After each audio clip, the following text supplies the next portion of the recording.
बैलगाडी शर्यत प्रेमींसाठी आज एक अतिशय दुःखद वार्ता आहे.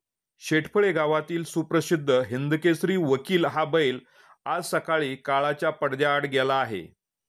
आटपाडी तालुक्यातील शेटफळे गावातील बैलगाडा क्षेत्रात आपलं एक वेगळं नाव निर्माण करणारा, सर्वांच्या मनाचा लाडका हिंदकेसरी वकील हा बैल आज सकाळी 5:15 जगाचा निरोप घेऊन गेला.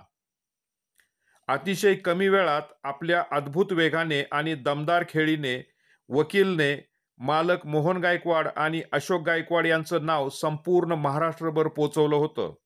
केवळ 15 दिवसाच्या कालावधीत डबल हिंदकेसरी किताब पटकावत वकीलने शेटपळे गावाला आणि आटपाडी तालुक्याला नावलौकिक मिळवून दिला होता. परंतु काही दिवसापूर्वी झालेल्या एका शर्यतीत त्याच्या पायाला दुखापत झाली होती. तेव्हापासून तो उठू शकत नव्हता. मालकांनी त्याच्यावर अनेक उपचार केले, प्रेमाने काळजी घेतली, पण नियतीसमोर कोणाचं चालत नाही. आज सकाळी त्याची प्राणज्योत मावळली. गावभर शोककळा पसरली आहे. पशुप्रेमी आणि बैलगाडा शर्यतीचे चाहते यांच्यात मोठी हळहळ व्यक्त केली जात आहे. ज्या बैलाने सर्वांना आनंद दिला, थरार दिला, तोच आज सर्वांच्या डोळ्यात अश्रू देऊन गेला आहे. हिंद केसरी वकील या नावाने महाराष्ट्रभर गाजलेला हा शूर बैल आज नाही, पण त्याची आठवण कायम सर्व बैलगाडा प्रेमींच्या हृदयात राहील.